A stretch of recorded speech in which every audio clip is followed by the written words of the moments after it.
Alright, so let's get on to talking about a bit of the specific cards. You know, we made some predictions before GVG came out about what would be broken, what would be decent, and let's just go through the cards a bit, talk about them. Muster was my card for the number 3 card in the set overall. Do you think this card has lived up to that expectation, or were people thinking that this was going to be not that good? Has it been good? That's the question. How do you guys feel about this card? Let's start with Hyped.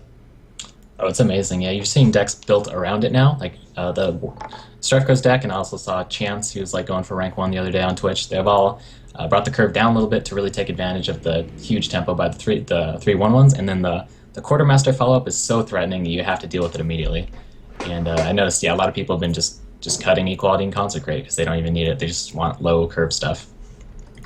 Yeah, it makes And a lot the of sense. Divine Shield guy, the 2/2, just helps get you tempo too. I've seen a lot of zombie chows too. Just take control right on turn 1. You can't even get it back. An occasional Avenge too, which is so much tempo if they get it off efficiently. StrifeCro, how have you felt about Muster, or just Paladin in general after the release? Yeah, I mean, I like Paladin a lot. I had a lot of fun playing a lot of like the mid-range Paladin stuff.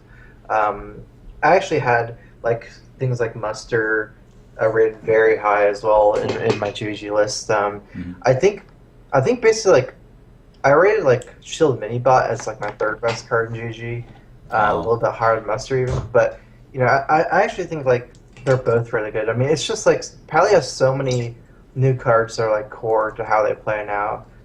Basically feel like Shield and Minibot, Quartermaster, Muster, and Cog Hammer. They're like all so strong, and they're all like so core to that playstyle, and it kind of opens up the whole like mid range pally thing.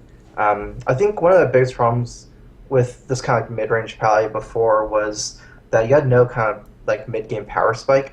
Mhm. So there's no reason to play a mid range deck when you can play a control deck if you have no mid range power spike, because like control decks have a 2 drop, a 3 drop, a 4 drop, a 5 drop as well, right? Yeah. Like generally, I mean, And they can they just can go kind over the of top of yeah, mid range. exactly, and Yeah. then they can just crush you with like Alexstrasza and Ragnaros and stuff. It's really these like mid game spikes that allow like these like druid like force enter savage, or that way you only have to do maybe like 15 damage to druid, and then you can just win on turn 5. I mean, on turn 9 when they're threatening like Ragnaros and stuff. It's kind of similar with Pally. Like you can build up a little, just build up some dudes with muster or hero power, and you can just suddenly, go over the top on their 9 drop, even with the card like Quartermaster. So I like that like mid range style card like this. So. Yeah, definitely. One card I kind of want to talk about that I thought would not be that good is Piloted Shredder, and this guy has really impressed me quite a bit. I've playing this over Yeti and just so many things. We finally have 4-drop Death Rattle minions for Undertaker, which we never had before, and just outside of that, this guy's been performing so well. I mean, it's so hard to ignore a 4-power minion, and it's better against cards like Fireball than something like a Yeti. Is this a card that you guys have played around with that much? How do you feel about Piloted Shredder? Just the piloted cards in general. Yeah, it's super annoying to deal with. When you look at it, you're like, well, they're just going to play Belcher, and I can't really trade into it. But that's not really what happens. Usually, you can deal with the Belcher with some burn spell at that point, and then it makes your board. You're already like building a board. Like, say you're playing Mage and you're trying to Flame Strike. Like, you're already putting creatures on your board that will be immune to Flame Strike on turn 4, which is pretty powerful. Mm-hmm. Have you played much with the new piloted guys, StrifeCro? Yeah, I mean, Pilot Shredder is my favorite piloted guy. I used to think he'd be like better than Yeti always, but I'm not sure it's true. But I think he's really strong. And I think overall he's probably still better than Yeti. Um, Mm-hmm. I think Yeti is better like fighting the lower minions, and Pilot Shredder is better at trading up. So I think like stuff like 3/2s trade a lot better, or just against smaller minions like 2 and 3 drops, Yeti does better. But anything like after that, when you start trading against like Ancient Lures and Sludge Belchers or Yeah. whatever, maybe not Sludge Belcher, but yeah, I think Pilot Shredder is like almost always better late game, just because any like single target removal late game is doing more than 3 damage. Generally, AoEs, it plays around with Death Rattle, and like it can like attack into big minions like Ragnaros a lot more efficiently too. So Definitely. All right, so Unstable Portal. This guy was my pick for the best card in the set, period, because it's the only card in the game that you can just put in your deck and increase its percentage of winning, some non-zero amount of time. Now, this is a card that people are still pretty divided on. Some people think it's just a little too inconsistent. Some people think it is really legitimately broken.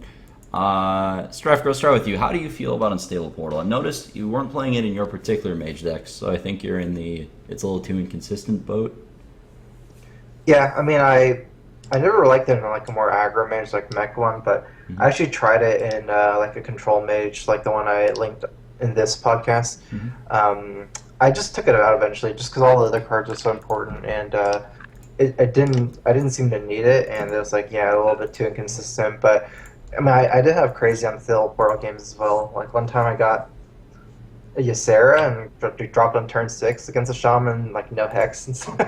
So that was really cool. But you know, it's just like, yeah, I mean, I've had good games with it and bad games with it, but overall, I don't think it's, you know, completely necessary in a deck like this. I do think that like it's really, you can build some cool things with Portal, especially with like Echoes of Mediv, where you're really incentivized to drop a whole bunch of creatures in one turn for like really cheap mana and like, you know, combo with Echo to get a lot of value. Yeah, definitely. Hyped, how do you feel about Portal? Yeah, I noticed in aggro decks, it's like it's so tempting to get like a really strong guy out early, but really you just need a consistent curve in something like Strife's deck with the blast mages and the mechs. So it was a little too inconsistent for aggro decks, but I was trying to build decks around it since like you're paying the mana early, you're investing it, and then you could do something like you could Doomsayer or Flame Strike their board. Doomsayer is even better because you invest the mana for the AoE the next turn, and then once it's your turn, you have just a full mana pool. You could do like 2 Unstable Portal minions that you've cast, and even like more stuff, and like a Loatheb to protect them. That's like some of the combos I was thinking of, and I was trying to build a deck around it, but I haven't quite figured it out yet. Yeah, it's all right. I personally still think it's broken. I'm playing it in aggro, but because of how flexible it is on curve. If I have Scientist, I just play the Scientist turn 2, and then I'll play Portal wherever it fits, rather than trying to ramp out a 6-drop early. But yeah, I've been personally super happy with it. But maybe I'm wrong about that one. So are you keeping it? Are you keeping 1? Are you keeping 2 even in your ranking hand? Yeah, or? as many as I draw. I always keep it. Okay. Every matchup, every deck. And you just play it whenever you have time. Neptulon, the new Ancient of Lore for Shaman. Besides Dr. Boom, we got 2 of them now. Neptulon's a guy that, you know, I thought was going to be, like, fine. Well, first time I saw it, I'm like, oh, a Murloc Legendary, this guy's unplayable. But then, after playing with it, you kind of realize, oh, man, this draws you 4 cards on its own. And they're pretty good when you have 4 Murlocs. We're starting to see this guy in pretty much every Shaman deck. I think he's Ancient of Lore, right? His card's just fantastic. I think it's pretty much a staple in Shaman decks just because of it just generates 4 cards in those attrition battles. It's so important. And it's not even pulling them from your deck, like Garo was telling me. You're getting, like, how'd I put it? Like, you're winning fatigue fights because of it. How have you guys felt about this card? Do you think it's good, or it's not really for every Shaman deck? Start with StrifeCro. No, I think Neptune is amazing. Yeah, I had Neptune rated as like easily a part of my top 10. If I just haven't played that much Shaman, so I'm not sure. But I actually think Neptune is probably going to be in almost every Shaman deck. When I did do some Neptune tests in Shaman, I realized that you actually want to shrink your mana curve or have less draw in Shaman with Neptune, because it's just this card is so expensive, like mana wise. You know, it takes 10 mana, basically, you know, 7 Overload, 3 and 8. It draws you 4 Murlocs, so one Neptune can be like, you can spend like 20 mana on one Neptune from after the 4 Murlocs as well, which is even higher than like Ancient of Lore almost all the time as well. And so I think like I've been like removing like Azure Drakes, or maybe like 1 Azure Drake or something like that, just so I can fit this guy in. And I also realized like a problem with Neptune is if you have too many cards. I actually played him in like this card or the card next turn, just because I'm still not used to the card drawing this many cards. Like, you would never think when you have like 7 cards or 6 cards, you play Neptune, you end up discarding a card next turn. So like you actually kind of need to play out your hand pretty fast. So how have you felt about it, Hype? I still think Ancient of Lore is like a little stronger because it fits in Druid better. Like you're ramping up, you have the mana, you're out of cards because you Innervate and Wild Growth at this point, and then you have a 5/5 that they can't really deal with efficiently just because you've had the board at that time. You've already been spamming creatures. So I like Lore a little bit better because sometimes Neptune, like StrifeCro said, sometimes it's too expensive. Sometimes you get cards like Cold Light Oracle, which you don't really want to use. Sometimes you get or like the 1 HP guys, which are a little useless. Yeah. But yeah, overall it's good, but I still think it's like technically it should be better than Ancient Lore, but Ancient Lore in Druid is a stronger card than Neptulon in Shaman so far. Yeah. People haven't been playing Shaman that much, so maybe we'll figure out the exact best way to build it with Neptulon. They probably won't. Yeah, I had the funniest story at Neptune was when this warrior, I was pretty low as shaman. This warrior Iron Juggernauted me and then brewmastered the Iron Juggernaut. So I had like 2 mines in my deck, and Neptune drew me like 3 Colite Oracles. I was like, oh my god. And I ended up like just like holding them the whole game, but I still kind of eventually killed them. But it's like such a weird spot for me. Definitely, definitely.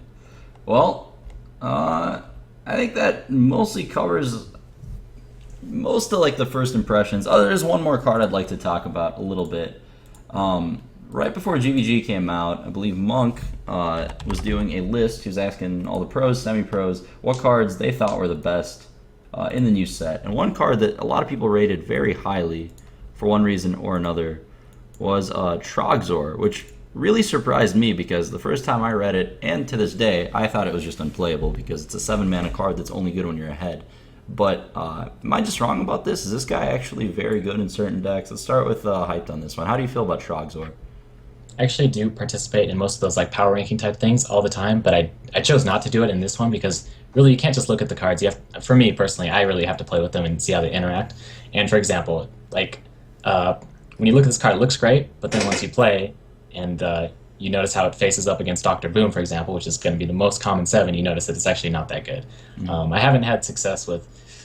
I've tried it in like a few classes, Control Mage, Warrior, Priest a little bit, and I just never liked it that much. It never did as much as I wanted it to do, unless it was behind a taunt. Those were like the only good situations, or unless it was... Unless you had Lotheb right before it, that's like a really good time. You Lotheb into Trogzor or something like that, or Lotheb, Gallywix, Trogzor. Those 3 kind of go together. Just shut them out of spells, but really it was underperforming. Makes sense. StrifeCro, how do you feel about Trogzor? Yeah, I mean, it's like kind of same as what you said. Like Monk had like the GG top 20 cards, or I think a lot of it is just like Trogzor is one of those cards that I think like groupthink really affected. Like just everyone had Trogzor as number 1, that everyone else was just rating it high. I think if everyone came into GG with like no preconceptions about it, I don't think people would be rating it that high. Like a lot of people are just pushing it as easily the best card in GG that everyone kind of just fell on the bandwagon. I think it's not a bad card, but I definitely don't think it's nearly as strong as Dr. Boom. Like not even close. He's like you said, it's not that good if you're behind. Even if the board's even, you drop Trogzor, if they drop Dr. Boom, it's like awkward for you all the time, and it's like pretty easy to kill. I did notice that you can actually kill Trogzor with spells. Like it's not even that awkward a lot of times. Just because even if you think of like comparing it to like Karn takes 2 fireballs, you can kill 2 Trogzor, like Trogzor 2 fireballs. It's not like that awkward. And also things like Flame Strike, I've been like if you can do 1 damage to Trogzor, or even like get him down a little bit, you can like Flame Strike, and the Flame Strike kills does 4 damage to the Burly Rockjaw. Brawl kind of brawls down everything as well because the spell summons first, or the Rockjaw summons first. So I don't know, it's good, but I don't think it's like amazing. All right, makes a lot of sense, boys, all of that. Thank you guys for coming on. It was a good episode, good talk. New metagame's been pretty fun. I've enjoyed playing ladder. I'm going to get right back to it. Probably stream later today. I'm sure you guys will be playing it a lot too. Once again, congratulations, StrifeCro, on the Kingwin Charity Tournament victory. And you've had some great card evaluations for like a way more mid-rangey format than I expected, that's for sure. Hype, thank you for coming on as well. Some cool thoughts, cool decks. We'll be back. We'll be back next week with another episode of the Overcast. I'm going to probably stream next Sunday beforehand, so we can like build up an audience beforehand. Because just starting out of nowhere doesn't work out that well. Thank you guys for watching. See you next time.